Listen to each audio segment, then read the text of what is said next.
Alors vous croyez que la logique c'est pour la France? La logique n'existe pas pour l'Afrique. Le sentiment patriotique n'existe pas pour la Guinée. La notion de patrie n'existe pas. Je ne voudrais pas répondre à ces questions. Nous voulons faire l'amitié, tenant compte de l'identité et aussi de la différence. L'identité, notre commune volonté à coopérer sur la base de l'égalité dans l'intérêt de la France et de la Guinée. La différence, je suis guinéen, vous êtes français. Des siècles de réserves de bauxite, le manganèse, l'uranium.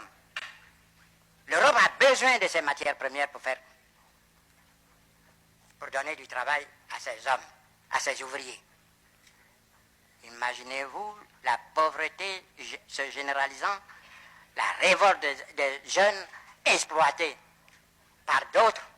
Permettez-moi de ne pas aller loin dans ma pensée.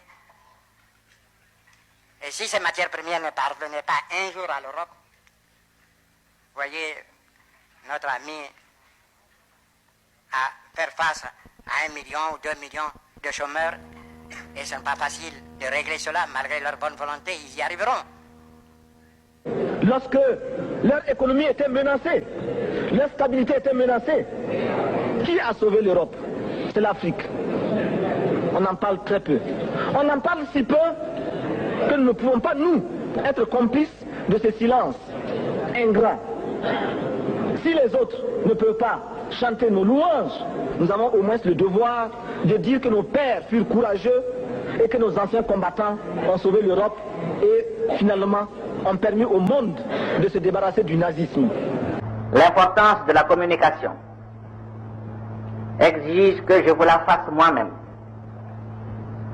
À l'heure qu'il est, l'ambassade de France en République du Mali est informée par mes soins de la décision de mon parti et de mon gouvernement de voir la France évacuer les bases militaires de Bamako, de Kati, de Gao et de Tessalit, qu'elle occupait du fait des accords franco-maliens signés à Paris le 22 juin 1960 entre elle et la Fédération du Mali et qui deviennent caduques